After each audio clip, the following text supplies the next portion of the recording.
Live TV, सच सबसे आगे।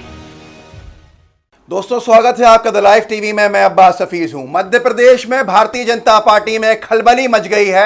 और खलबली क्यों मची है? क्योंकि राष्ट्रीय स्वयं सेवक संघ का एक सर्वे आया है, जो सर्वे चौंका देने वाला है। और उस सर्वे के हिसाब से नई बनी बनाई भारतीय जनता पार्टी की मध्य प्रदेश की सरकार अनकरीब गिरने वाली है। यह सरकार का बचना मुश्किल है। और यह सर्वे सिर्फ संघ का नहीं आया है, बल्कि साथ में खुफिया विभाग का सर्वे भी है। और इन सर्वेस के बाद से ही भाजपा के नेताओं की नींद उड़ गई है, उनके पैरों के नीचे से जमीन सरक गई है और ये दिखने लगा है कि अब उनका भविष्य अंधकार में है। लेकिन ऐसा क्या खुलासा किया है संघ के सर्वे ने, जिससे भोपाल से लेकर दिल्ली तक खलबली खलबली है, हलचल ही हलचल है। इस सर्वे की माने तो बहुत ही जल्दी बहुत बड़ा धमाका होगा, और जिसकी कल्पना भी भाजपा ने नहीं की थी। साम दाम दंड भेद पे बनाई गई सरकार गिरने के करीब है, और इसी से भाजपाई अब परेशान है। इस सर्वे के अंदर क्या कहा गया है आप अपनी स्क्रीन पे भी देख सकते हैं। एक प्रमुख अखबार ने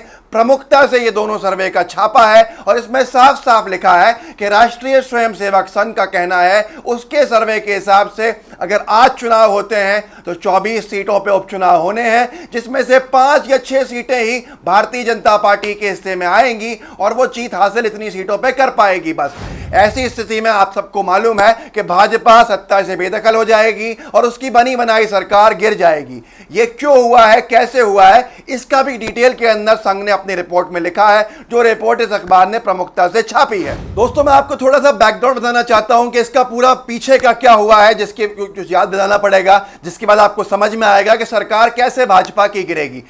जो 2018 के चुनाव हुए थे विधानसभा के मध्य प्रदेश के, छत्तीसगढ़ राजस्थान के साथ, उसके अंदर मध्य प्रदेश में भाजपा को जनता ने नकार दिया था और उसको सत्ता से बेदखल कर दिया था। वहीं कांग्रेस की सरकार बनी थी, लेकिन कांग्रेस की सरकार 15 महीने चली। उसके बाद भाजपा के लोगों पर आरोप है कि 22 विधायकों को लेके ये उड़ गए थे बेंगलोर के एक रिजॉर्ट के अंदर, और उनका इस्तीफा करा दिया था कांग्रेस के विधायकों का, जिसमें 6 कांग्रेस के मंत्री भी थे। उनके इस्तीफे के बाद अपने आप नंबर्स कम हो गए थे और भारतीय जनता पार्टी ने बहुमत साबित कर दिया था। ये 22 जो बागी विधायक थे कांग्रेस के, ये भाजपा के गोद में चले गए थे, सदस्यता ले ली थी और उनका गमछा पट्टा डाल के ये मध्य प्रदेश लौटे थे। अब इस वादे के ऊपर सरकार गिराई गई थी, जैसा लोगों का कहना है, और इनमें से भी कुछ का दबे अल्फाजों में कहना है कि इनको टिकट दिया जाएगा, इनको मंत्री बनाया जाएगा, जो कांग्रेस से बागी होके 22 विधायक गए हैं। 2 विधायकों की क्योंकि मृत्यु हो गई थी, तो 24 विधायकों की सीटें रिक्त थी, और इन 24 सीटों में से सर्वाधिक सीटें जीतने वाला ही सत्ता में आएगा।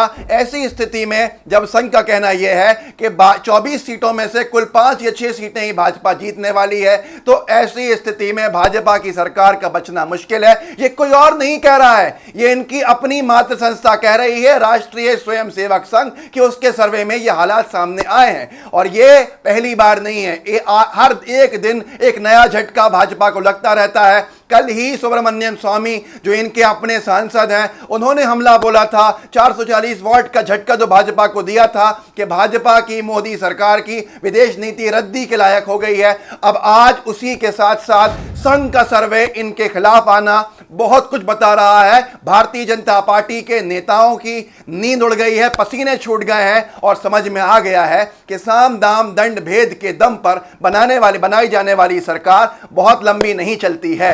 इन लोगों के अंदर आपस में भी जम के विवाद हो रहा है, क्योंकि संघ का कहना यह भी है, इस अखबार में अगर आप देखेंगे कि जो 22 विधायक कांग्रेस के इस्तीफा देके भाजपा में शामिल हुए हैं, भाजपा के पुराने नेताओं का कहना है कि अगर इनको टिकट दिया हमारे क्षेत्रों में से तो हम इनको हरवा देंगे, और अगर भारतीय जनता पार्टी के नेताओं को टिकट दिया जाएगा तो इन लोगों की धमकी है, कांग्रेसी विधायक जो इनमें गए हैं, कि वो इनके नेताओं को हरवा देंगे। अब सर्फ डब्बल की स्थिति है, जूतम पेल की स्थिति है, और भाजपा ही परेशान है इन नए भाजपाइयों से।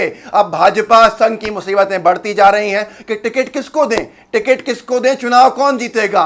2 गुट भाजपा के अंदर है, एक का कहना है इसको दोगे तो हम चुनाव हरवा देंगे, दूसरे का कहना है उसको दोगे तो हम चुनाव हरवा देंगे। ऐसे के अंदर भारतीय जनता पार्टी के लिए सबसे अच्छा अगर नुस्खा है तो वो ये है कि वो चुपचाप सरकार से बाहर हो जाए और उपचुनाव लड़े भी नहीं। जो चोरी डकैती करके सत्ता हासिल की थी, जो मैंडेट चुराया था, वो भारतीय जनता पार्टी को को वापस कर देना चाहिए कांग्रेस को, क्योंकि ये मैंडेट उसका नहीं था। जनता खासी गुस्से के अंदर पहले से है कि 30 करोड़ के अंदर के विधायकों को खरीदा गया है, तो वो पैसा कहां से आया और भाजपा इतने पैसे कहां से लाती है। अब पूरे देश में भारतीय जनता पार्टी एक्सपोज हो रही है और इसी के अंदर जनता जो है वो इनके पीछे है और जनता के हाथ में शायद हो सकता है जूता है जो इनको भगाने के लिए मजबूर कर देगी, भागने के लिए। और ये भी जनता देख रही है, जब जनता ने इनको नहीं चुना था तो ये खुद जनता के ऊपर अपने आप को थोपने क्यों आ गए। उसी कड़ी के अंदर मंत्रिमंडल विस्तार नहीं हो पा रहा है। आपको हैरानी होगी कि भारतीय जनता पार्टी ने जब सरकार बना ली ऐसी स्थिति के अंदर,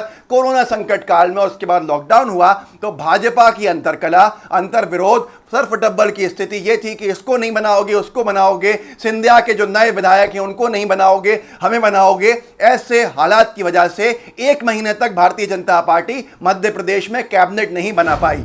कोरोना संकट काल में सबसे गंभीर जो हालात थे, उस वक्त मध्य प्रदेश के अंदर कोई स्वास्थ्य मंत्री नहीं था, कोई गृह मंत्री नहीं था, इसीलिए यहां परेशानियां इतनी बढ़ती चली गईं। उसकी जिम्मेदार लोग सीधे सीधे भारतीय जनता पार्टी को मानते हैं और बदला लेने के लिए इंतजार कर रहे हैं चुनाव का। अब इसके बाद एक और चीज क्या होती है, फजीयत कराने के अंदर भाजपा के नेता अपने मुख्यमंत्री के शायद दुश्मन बन गए हैं। यहां के एक पूर्व मंत्री हैं मध्य प्रदेश के, राजेंद्र शुक्ला, जो अभी भी विधायक हैं और जिनका नाम चलता है आगे आने वाले समय मंत्री बनने का। कद्दावर नेता है भाजपा के, उन्होंने एक ट्वीट करके पार्टी को घेर दिया है और पार्टी की फजीयत करा दी है। इनके उस ट्वीट के अंदर क्या लिखा है, इन्होंने उस ट्वीट में लिखा है सोनू सूद को कि सोनू सूद जी, मेरे मध्य प्रदेश के कुछ मजदूर आपके बंबई में फंसे हैं, उनको मेहरबानी करके हमारे क्षेत्र वापस भेजने का कष्ट करें, मदद करें। और सोनू सूद ने कहा है कि जरूर करेंगे, आपके मजदूर आप तक कल पहुंच जाएंगे और हम पोहा खाएंगे जब मध्य प्रदेश आएंगे।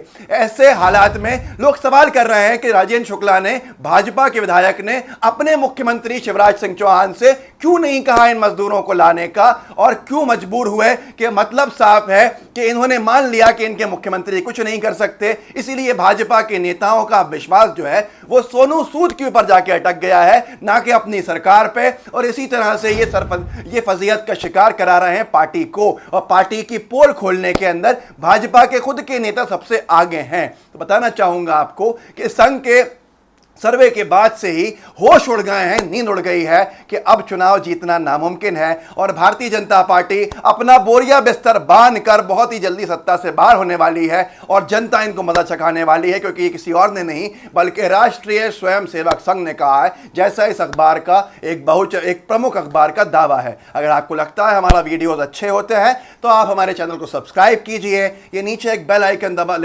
दिखेगा आपको, इसके ऊपर घंटी को बजा दीजिए ताकि आपको सारे नोटिफिकेशंस मिलते रहें। इस वीडियो को शेयर कीजिएगा, जुड़े रहिए हमसे। जय हिंद, जय भारत। लाइव टीवी, सच सबसे आगे।